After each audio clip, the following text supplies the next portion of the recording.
बिस्मिल्लाहिर्रहमानिर्रहीम। आज के प्रोग्राम के साथ मैं हूं नुसुल्लाह मलिक। नाज़रीन, अपोजिशन की तरफ से हुकूमत के खिलाफ अदम एतमाद की तैयारियां अरूज पा रहे हैं और इन हालात में एक ऐसी खबर जो हुकूमत के लिए एक बड़ा धचका साबित हो सकती है। जहांगीर खान तरीन ने मुलाकात की है शहबाज शरीफ से, जो कायदे इख्तिलाफ भी हैं और मुस्लिम लीग नवाज के सदर भी हैं, और जहांगीर खान तरीन अगर अपोजिशन का साथ देते हैं फिर हुकूमत के लिए बचना कितना मुश्किल हो जाएगा। साथ साथ ये भी कहा जा रहा है कि पीपल्स पार्टी के रहनुमाओं ने भी मुलाकात की है जहांगीर खान तरीन से। अब जहांगीर खान तरीन साहब के लिए अगला लाएमल क्या होगा? क्या पीपल्स पार्टी के इत्तेहादी बनेंगे या मुस्लिम लीग नवाज के? ये भी पाकिस्तान की सियासत का एक अहम मौजू है।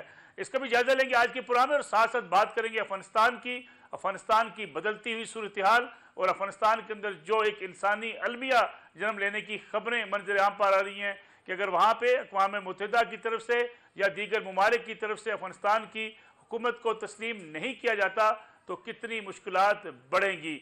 इसी मौजू का भी आज के प्रोग्राम में जायजा लेंगे।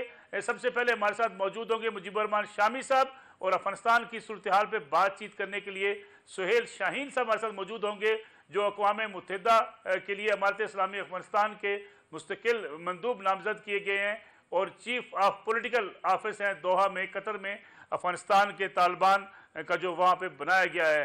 सबसे पहले बात करते हैं जनाब मुजीबुर रहमान शामी साहब से। मुजीबुर रहमान शामी साहब, ये बताइएगा कि जब मियाँ नवाज शरीफ की हुकूमत के आखिरी दिन थे तब मियाँ नवाज शरीफ भी जलसे जुलूसों पर निकल पड़े थे, इमरान खान साहब भी जलसे जुलूस शुरू कर चुके हैं। क्यों ऐसी नौबत आई कि इमरान खान साहब को अवाम में जाना पड़ रहा है, वो जलसे कर रहे हैं? हालांकि अपोजिशन का काम होता है जलसे करना, हुकूमत का काम होता है गवर्नेंस करना, अपनी कारकर्दगी को बेहतर से बेहतर करना, और ख़ास तौर पे आखिरी साल में बड़े बड़े मंसूबे और अपने मंशूर पर अमल दरामद करना। देखिए, पाकिस्तानी सियासत जो है उसके अपनी तेवर हैं, अपनी रवायात हैं। जब हुकूमत अपने आप को दबाव में महसूस करती है तो फिर मुशीरान कराम मशवरा देते हैं कि आवाम से बराह रास्त रब्ता कायम किया जाए और अपनी ताकत का मुजाहरा किया जाए। तो वज़ीर आज़म ने भी ये फैसला किया कि जो एक हवा उखड़ती मालूम हो रही है और ये जो अपोजिशन की तरफ से बात कही जा रही है कि लोग जो हैं वो बगावत कर गए हैं और इमरान खान साहब की हैसियत बहुत कमज़ोर पड़ गई है, तो वो मैदान में निकलें, लोगों से बराह रास्त रब्ता करें और साबित करें कि वो अभी तक एक जिंदा हकीकत हैं। इसलिए वो मैदान में निकले हैं।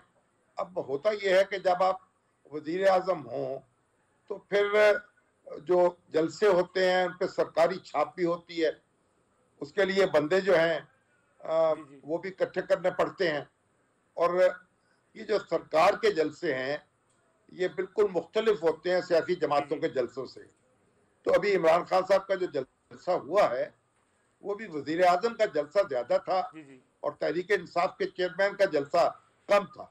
लेकिन शामी साहब, हमने देखा कि जब हुकूमत के ऊपर दबाव बढ़ता है तो हुकूमत अगर जलसे करे तो सियासी बहरान आम आदमी के नज़दीक और बढ़ जाता है। आम आदमी के अंदर एक पैनिक की जो है सूरत हाल पैदा होती है कि शायद हुकूमत जाने वाली है, इकानमी को धचका लगता है, कारोबार ज़िंदगी थोड़ा सा कम होता है, इन्वेस्टमेंट रुकती है। देखिए, आम तौर पर तो हुकूमत की कोशिश ये होनी चाहिए कि वो माहौल को ठंडा रखे। अपोजिशन इस कोशिश में होती है कि माहौल में गर्मी पैदा हो, लोग मुश्तइल हों, उनके जज्बात भड़क उठें, और हुकूमत जो है वो इसमें फरीक नहीं बरती। हुकूमत पानी छिड़कने की बात करती है, तेल छिड़कने की बात नहीं करती, और वो फिर मैदान में भी नहीं निकलती आसानी के साथ। वज़ीर आज़म इमरान खान जो हैं वो 3 साल से ज्यादा हो गए हैं, लेकिन अभी तक वो एक अपोजिशन की सियासत कर रहे हैं। लहजा उनका अपोजिशन का है। उनके नजदीक इंतखाबी मुहिम अभी खत्म ही नहीं हुई और वो एक इंतखाबी मुहिम से दूसरी इंतखाबी मुहिम में दाखिल हो रहे हैं। तो उनका एक अपना असलूब है। अब देखते हैं कि इसका क्या नतीजा निकलता है। शामी साहब, अगर हालिया मुलाकातों का तज़किरा किया जाए, अपोजिशन के रहनुमा मिल रहे हैं हुकूमती इत्तेहादी जमातों से, वज़ीर आज़म खुद मिल रहे हैं अपने इत्तेहादियों से, और साथ साथ कुछ खबरें इस किस्म की भी हैं कि जहांगीर खान तरीन जो नाराज़ हैं इमरान खान साहब से, ان کے ساتھ قائد حزب اختلاف میاں شہباز شریف صاحب کی ملاقات ہوئی ہے، اس کی کیا وجہ ہو سکتی ہے اور کیا اس کے اثرات ہوں گے حکومت پر اگر جہانگیر خان ترین اپوزیشن کے ساتھ مل جاتے ہیں تو؟ دیکھیے اس وقت جو خبر چلی ہے اس سے حکومت پر دباؤ میں اضافہ ہوا ہے، اور اب یہ کہا جا رہا ہے کہ شہباز شریف صاحب جو ہیں ان سے ملاقات کے بعد انہوں نے اپنے گروپ کے لوگوں کا اجلاس بلایا ہے، اور پیپلز پارٹی کے بعض حلقے یہ دعویٰ بھی کر رہے ہیں کہ ان کی ملاقات پیپلز پارٹی کے لوگوں سے بھی ہوئی ہے، اور یہ اس لیے یہ ملاقاتیں تو اب یعنی جاری رہیں گی، ہوتی رہیں گی، خفیہ اگر شروع ہو رہی ہیں تو پھر یہ کھلے عام ہونے لگ پڑیں گی، کیونکہ جہانگیر ترین صاحب جو ہیں انہوں نے بھی بڑے دباؤ میں وقت کاٹا ہے، اور اب اگر کوئی فیصلہ کن اقدام کا مرحلہ آتا ہے تو میرا خیال وہ بھی آسانی سے اس موقع کو ہاتھ سے جانے نہیں دیں گے، لیکن ابھی وہ اپنے جائزہ لے رہے ہوں گے، اور مسلم لیگ نون کے تیور کیا ہیں اور پیپلز پارٹی کے تیور کیا ہیں اور کس حد تک وہ سنجیدہ ہیں، اور ووٹ آف نو کانفیڈنس کے لیے، اور ووٹ آف نو کانفیڈنس کہاں ہوگا، اسلام آباد میں ہوگا یا لاہور میں ہوگا، تو بہت سے پتے جو ہیں وہ جہانگیر ترین کے پاس ہیں، اور اگر وہ یکسو ہو جائیں تو پھر کئی اپوزیشن کو تو جو چھوٹی چھوٹی جماعتیں ہیں ان کی ضرورت بھی نہیں رہتی۔ شامی صاحب اگرچہ حکومتی اراکین تو کہتے ہیں کہ جہانگیر خان ترین کہیں نہیں جا رہے، ان کا گروپ حکومت کے ساتھ رہے گا، لیکن جہانگیر خان ترین صاحب کا یہ کہنا کہ جو عوام کی پریشانیاں ہیں، مشکلات ہیں، ان حالات میں ان کا گروپ لا تعلق نہیں رہ سکتا، یہ کس طرف اشارہ ہے؟ دیکھیں جہانگیر ترین کا جو گروپ ہے اس کے کئی لوگوں سے میری بات ہوتی رہتی ہے، اور ناراضگی تو ان کے ہاں بڑی گہری ہے، اور پھر ان کا یہ احساس بھی ہے کہ آئندہ آنے والے انتخابات میں ان کو شدید مشکلات کا سامنا کرنا پڑے گا پی ٹی آئی کے ساتھ اگر وہ کھڑے رہیں گے، کیونکہ ان میں الیکٹیبلز کی کافی بڑی تعداد ہے۔ پیپلز پارٹی سے بھی ان کی ملاقاتیں ہونے کی خبریں ہیں، پی ایم ایل این سے بھی ملاقاتیں ہو رہی ہیں، جہانگیر خان ترین جنوبی پنجاب کی سیاست میں اہم کردار ادا کر چکے ہیں، جنوبی پنجاب کے بہت سے ان کے دوست بھی ہیں۔ شامی صاحب جہانگیر خان ترین کے لیے کون سی پارٹی موضوع رہے گی؟ پیپلز پارٹی کی طرف جانا یا مسلم لیگ نواز جو پنجاب کے اندر ایک اپنے گہرے اثرات رکھتی ہے، مسلم لیگ نواز کی طرف؟ دیکھیے اگر تو آپ ووٹ بینک کے اعتبار سے دیکھیں تو مسلم لیگ نون کی طاقت جو ہے تو ہر شخص تسلیم کرتا ہے، اور جو حریف اول ہے تحریک انصاف کی وہ تو مسلم لیگ نون ہے، اور پیپلز پارٹی جو ہے ابھی پنجاب میں اس کی طاقت میں اتنا اضافہ نہیں ہوا کہ اس کا ٹکٹ جو ہے اس کی قدر و قیمت بڑھ جائے، تو اگر کوئی پیپلز پارٹی میں شامل ہوتا ہے تو اس کو تو سارا زور اپنی ذاتی طور پر ہی لگانا پڑے گا، اور میں نہیں سمجھتا کہ جہانگیر ترین کا گروپ کا کوئی شخص جو ہے وہ پیپلز پارٹی میں شامل ہو سکتا ہے، کیونکہ اگر پیپلز پارٹی کے ساتھ کوئی معاملہ ہوگا تو پھر وہ آزاد حیثیت سے الیکشن لڑیں گے اور اس الیکشن کے بعد اپنے مستقبل کا فیصلہ کریں گے۔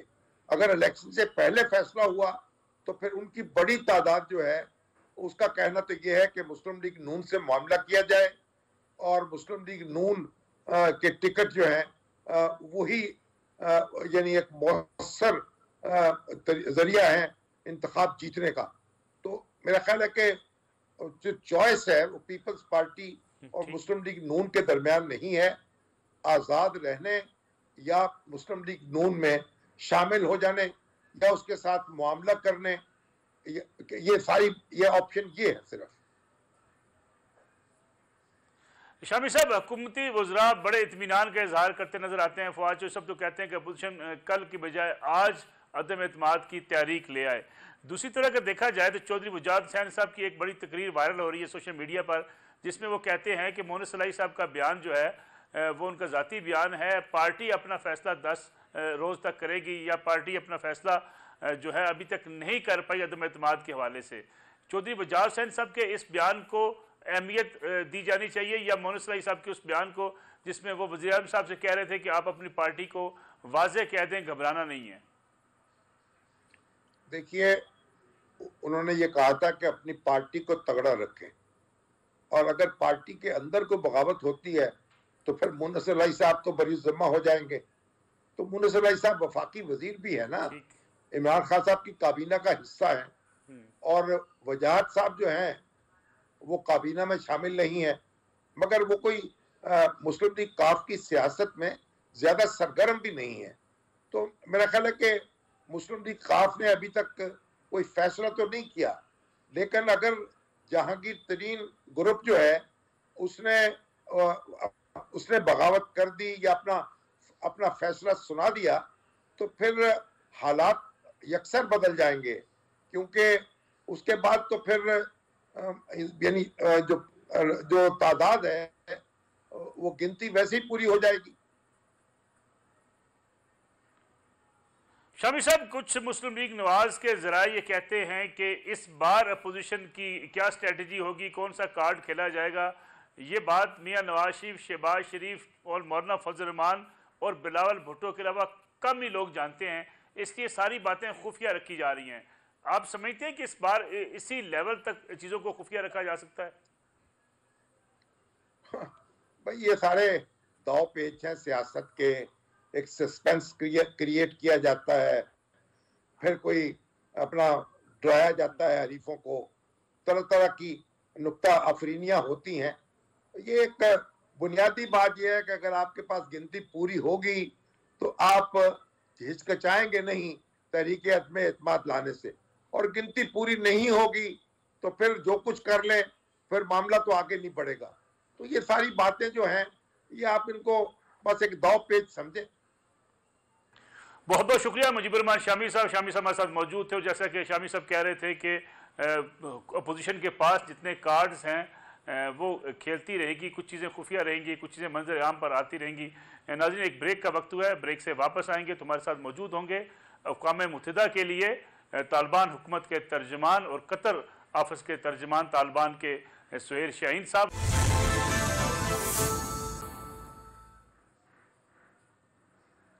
پروگرام میں ایک بار پھر خوش آمدید. سہیل شاہین صاحب، بہت بہت شکریہ پروگرام میں وقت دینے کا.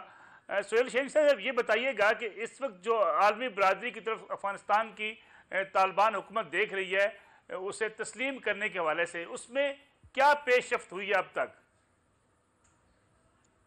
بسم اللہ الرحمن الرحیم، نحمدہ ونصلی علی رسول الکریم، اما بعد. جی جیسے آپ جانتے ہیں، آپ کو بھی معلوم ہوگا، میڈیا میں بھی رپورٹس آ گئے ہیں کہ ایک دو دن پہلے ادھر ایک ڈیلیگیشن آیا تھا افغانستان سے، led by foreign minister his excellency Amir Khan Muttaqi, اور اس میں وزراء بھی تھے، میں بھی تھا اس ڈیلیگیشن میں. یورپین یونین کے جتنے ادھر سفارات ہیں انہوں نے ملاقات کی ہم سے، اور دوسرا گلف کنٹریز کے ریپرزنٹیٹیو تھے، اس سے بھی ہم ملاقات کی، اور کلیکٹیولی بھی ہم نے ملاقات کی اور انڈیویجولی بھی. تو ڈیفیکٹو تو ایسا لگتا ہے کہ وہ ہمیں ایسا تعامل کرتے ہیں جس کہ انہوں نے ریکگنائز کیا ہو، کیونکہ اس کے علاوہ اس کی چارہ بھی نہیں ہے. افغانستان کے سارے ٹیریٹری پر ہمارے کنٹرول ہے، جو بھی کام ہو، یو این کا ہو یا دوسری ممالک کا ہو، این جی اوز کا ہو، ہماری کوآپریشن کے بغیر نہیں ہو سکتا. لیکن وہ ڈیجور ریکگنیشن ابھی تک کسی نے اعلان نہیں کیا ہے. تو ہم رابطے میں ہیں، ملاقاتیں کر رہی ہے. تو اس نے ہیومینیٹیرین اسسٹنس کے بارے میں پیش رفت ہوئی ہے، اور ریکگنیشن کے موضوع پر سارے سے بحث ہو گئی ہے. سہیل شاہین صاحب، لگتا کیا ہے، کیوں ریلیکٹنٹ ہیں اس وقت افغانستان کی امارت اسلامی افغانستان کو تسلیم کرنے کے حوالے سے؟ جی، ایک مجھے ایسا لگتا ہے کہ وہ پریشر ڈالتے ہیں، اور فقط وہ پریشر ہے. اور میں یہ سمجھتا ہوں کہ जो ऑक्यूपेशन था अफ़गानिस्तान में वो 20 साल के बाद वो गया और अफ़गान अवाम कामयाब हो गए, अपनी वतन को आज़ाद किया। तो मेरे ख़्याल में एक किस्म ये रिटेलिएशन है, ऐसा कोई लीगल चीज़ नहीं है। जो रिक्वायरमेंट्स है एक हुकूमत के रिकॉग्निशन के लिए वो सारे हमने पूरे किए हैं। वो कंट्रोल है सारे लैंड पर, वो हमारे पास है। अफ़गान अवाम की सपोर्ट वो हमारे पास है। बॉर्डर अफ़गानिस्तान के वो हमारे पास है, उस पर कंट्रोल है। कैपिटल ऑफ द कंट्री वो भी हमारे कंट्रोल में है। तो ये ज़रूरी चीज़ें हैं, वो तो है, वो लीगल रिक्वायरमेंट्स सब मौजूद है। रिकग्निशन अगर इसमें डिले होता है तो क्या मसाइल बढ़ेंगे अफगानिस्तान के अंदर? दूसरा ये बताइएगा कि फिर आपके पास ऑप्शंस क्या होंगी जिसको आप इस्तेमाल कर सकते हैं? हम तो अब फोकस करते हैं अपने इंटरनल रेवेन्यू पर, अपने अवाम की सपोर्ट पर, जो हमारे नेचुरल रिसोर्सेस है उन पर कि हम उसको इस्तेमाल करें, उसको एक्सट्रैक्ट करें अपने अवाम के बेहबूद के लिए, भलाई के लिए, और नए प्रोजेक्ट्स को हम शुरू कर दें। हम इस पर मरकूज़ है हमारी तवज्जो, लेकिन साथ ही जो भी हो सके हमारे डिप्लोमेटिक चैनल जो है दूसरे ममालिक से, उसके साथ भी हम काम कर रहे हैं और हम डेलीगेशन भेजते हैं मुख्तलिफ ममालिक को वक्तन फ़वक्तन, ताकि उसको क़नाअत दे कि वो जो पॉलिसी है सम वेस्टर्न कंट्रीज़ का, आप उसको फॉलो ना करें, अपने इंडिपेंडेंट पॉलिसी को फॉलो करें। वो जो भी हक है, राइट चीज़ है, उसको बताए, उसको अनाउंस करे। और अफ़गान अवाम जो 40 साल से सफ़र कर रही है, बहुत से मुश्किलात का सामना हुआ है, तो आप इस क्रिटिकल टाइम में उसके साथ दे और रिकॉग्नाइज करें। स्पेशली इस्लामिक कंट्रीज से हमें तवक्को है कि वो अपनी ऑब्लिगेशन को डिलीवर करे, क्योंकि इस्लामी ममालिक तो एक दूसरे से एक जसद के तरह वाहिद, जसद वाहिद है। इस्लामी ममालिक से जो अब तक आपके राब्ते हैं वो उस पर आप सेटिस्फाई हैं? राबते तो है, वो वादे भी करते हैं कि अफ़गानिस्तान अवाम के ह्यूमैनिटेरियन फील्ड में और दूसरे प्रोजेक्ट में कोमक करे, इन्वेस्टमेंट करे, लेकिन अभी तक उन्होंने रिकॉग्निशन के बारे में कोई कदम नहीं लिया है। हालांकि वो कहते हैं कि हम ये कदम लेंगे, वादा भी करते हैं, लेकिन अभी तक नहीं हुआ है। मुमकिन मुस्तकबिल में हो जाए, लेकिन ऐसा भी तक तो नहीं हुआ है।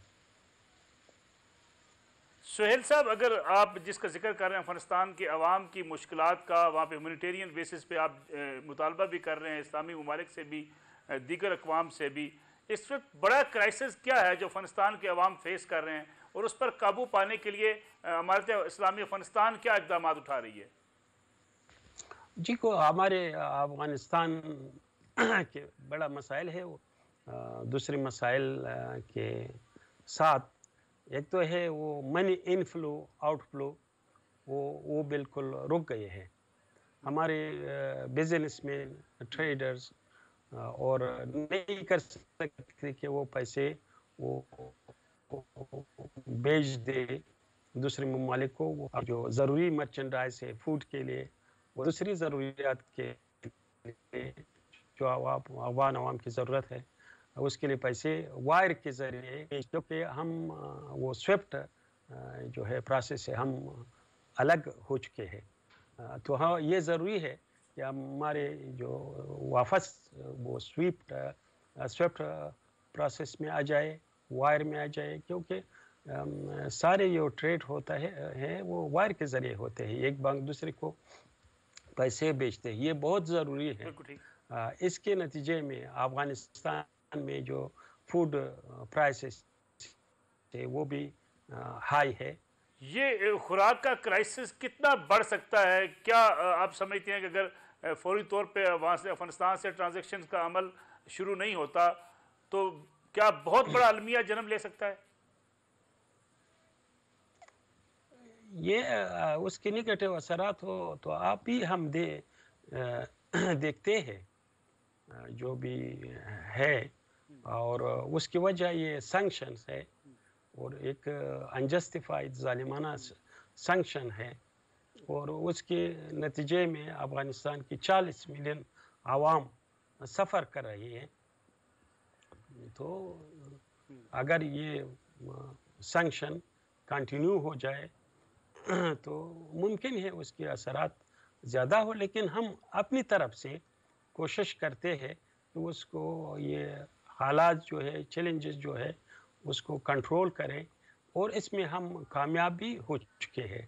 جو اگر آپ کمپیئر کریں آج کے دن اور 6 مہینے سے پہلے، تو بہت زیادہ فرق ہے. سہیل شاہینی صاحب کے ساتھ ہماری بات چیت کا سلسلہ جاری ہے، لیکن یہاں پہ لیں گے ایک چھوٹی سی بریک سے واپس آتے ہیں.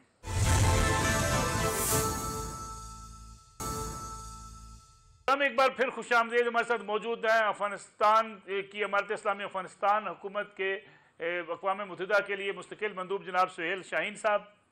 سہیل شاہین صاحب، افغانستان کے اندر جو افواج کی ریسٹرکچرنگ کی جا رہی ہے، اس پہ آپ نے ایک پانی پت رجمنٹ کا نام دیا ہے، ایک رجمنٹ کا نام پانی پت دیا گیا ہے.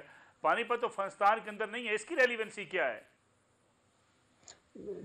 دیکھو جی، ایسا شاید یہ سوشل میڈیا میں ہو، سوشل میڈیا میں تو بہت چیزیں ہوتی ہے، لیکن آفیشلی میں نے ایسا چیز نہیں دیکھا ہے.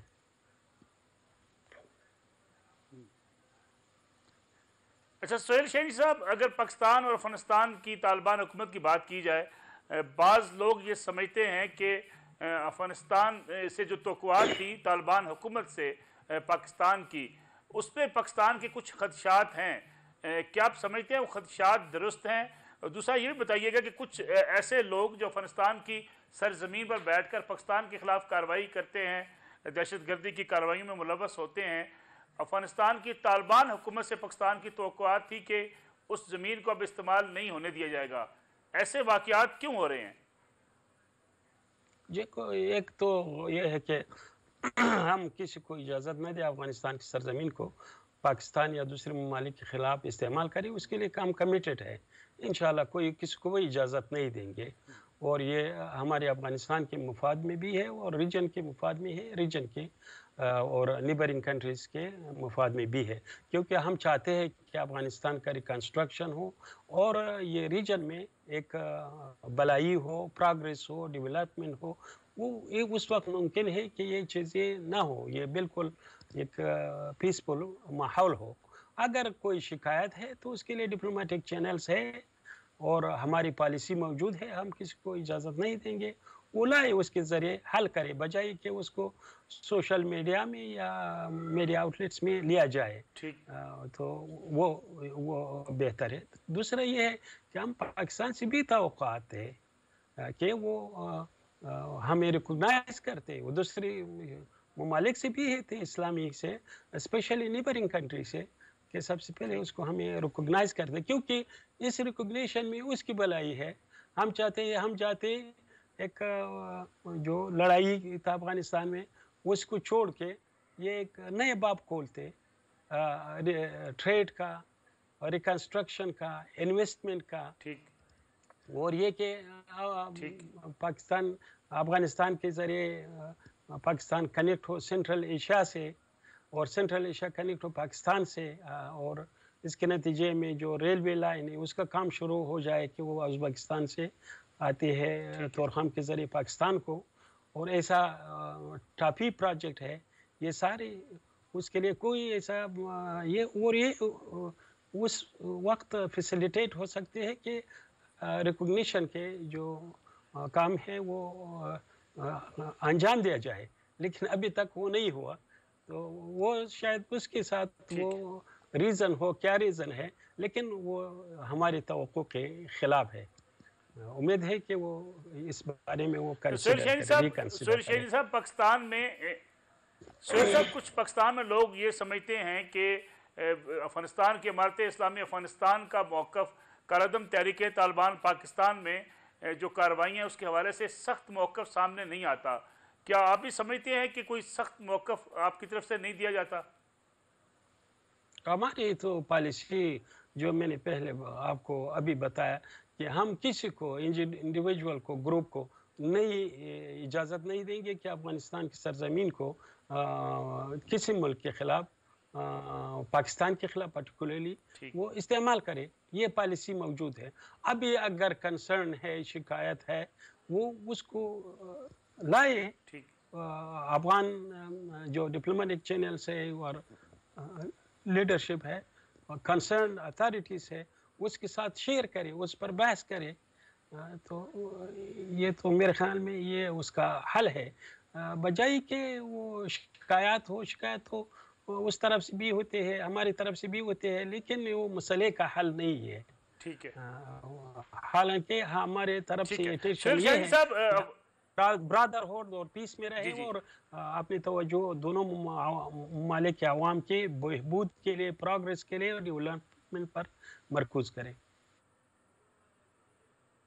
सुहेल शाहीन साहब, अगर हम जिक्र करें इंडिया में पिछले दिनों हिजाब के हवाले से खातून पे जिस तरीके से रवैया रखा गया, फिर इस्लाम फोबिया की बात की जाती है, इस वक्त इस्लाम को दुनिया में जो है वो इस्लाम के ख़िलाफ़ भी साजिशें होती हैं, हिजाब पर पाबंदी कहीं होना, क्या आप समझते हैं कि मुसलमान ममालिक को इस पर आवाज़ उठानी चाहिए? बिल्कुल उठानी चाहिए, यह हमारा हक है। ये हिजाब ये ख़वातीन, मुस्लिम ख़वातीन का आइडेंटिटी है, उसकी डिग्निटी उसमें है और ये उसका हक, ये बिलीफ का एक जूस है हमारे इस्लामी। अब कुरान करीम इसके बारे में आयत है, आपको मालूम होगा। तो वो ये सारी का है, ये पाकिस्तान का मसला नहीं, ये अफगानिस्तान का नहीं, ये दूसरे ममालिक का नहीं, सारी इस्लामी उम्मत का मसला है। उसका होना चाहिए कि वो हक के बारे में और वो मिलियंस के तादाद में ख़वातीन, मुस्लिम ख़वातीन के हक में वो आवाज़ उठाए। आप देखिए अफ़गानिस्तान में माइनॉरिटीज़ है, हिंदू है, सिख है, हमने कभी भी उसे माने नहीं हुए कि वो अपने रिचुअल्स को अंजाम न दे, जैसा वो चाहते हैं हमने इजाज़त दी है। क्यों हिजाब जो हमारे अक़ीदे का जुज़ है उसको वो बज़ोर और प्रेशर और पुलिस के ज़रिए और ऐसे अफराद के ज़रिए, इर्रेस्पॉन्सिबल लोगों के ज़रिए उसको कहते हैं कि हिजाब को उठाओ बज़ोर से। ये तो मेरे ख़्याल में बिल्कुल गलत है, उन उसूलों के ख़िलाफ़ भी है जो उसके वो दावा करते हैं, जैसे डेमोक्रेटिक नॉर्म्स है और उसके वो दावे करते हैं कि हम उसको फॉलो करते हैं, उसके ख़िलाफ़ भी है। ये मुस्लिम ख़वातीन का हक है। मुल्ला अहमदुल्लाह कोई मंजर यहाँ पर आजकल नज़र नहीं आ रहे, क्या इत्तलात है उनके हवाले से? बिल्कुल आई जी, वो कई बार कंदहार में उन्होंने स्पीच दिया, मस्जिद में हेलमंद गए, उधर तशरीफ़ ले गए, उधर उन्होंने स्पीच दिया और जो अथॉरिटीज़ है उनसे मिले। और ऐसा प्रोग्राम भी है कि दूसरी सूबों से भी जाए, उनके आवाम के लिए, जो अफ़गानिस्तान के आवाम के है, उनसे मिलेंगे इंशाअल्लाह। बहुत बहुत शुक्रिया। सुहेल शाहीन साहब हमारे साथ मौजूद है। सुहेल शाहीन साहब अक़वाम मुत्तहिदा के लिए इमारत इस्लामी अफ़गानिस्तान के मुस्तकिल मंदूब भी हैं और दोहा कतर में जो तालिबान का ऑफिस है उसके इंचार्ज भी हैं, उसके पोलिटिकल सेल के इंचार्ज भी हैं, वो हमारे साथ मौजूद थे और बड़े वाज़ेह तौर पर उन्होंने कहा कि अफ़गानिस्तान की सरज़मीन को किसी भी मुल्क के ख़िलाफ़ इस्तेमाल करने की इजाज़त नहीं दी जाएगी, लेकिन साथ साथ अक़वाम आलम भी उनके इस वक्त जो वहाँ सूरत हाल है ट्रांजैक्शन ना होने की वजह से, जिसकी वजह से खुराक की किल्लत का सामना करना पड़ सकता है, इसलिए दुनिया की अक़वाम इस पर अपना किरदार अदा करें ताकि इंसानी अलमिया वहाँ पे जन्म ना ले सके। नाज़रीन, आज का प्रोग्राम था, इंशाअल्लाह कल आपकी खिदमत में दोबारा हाज़िर होंगे। इजाज़त दीजिए, अल्लाह हाफ़िज़।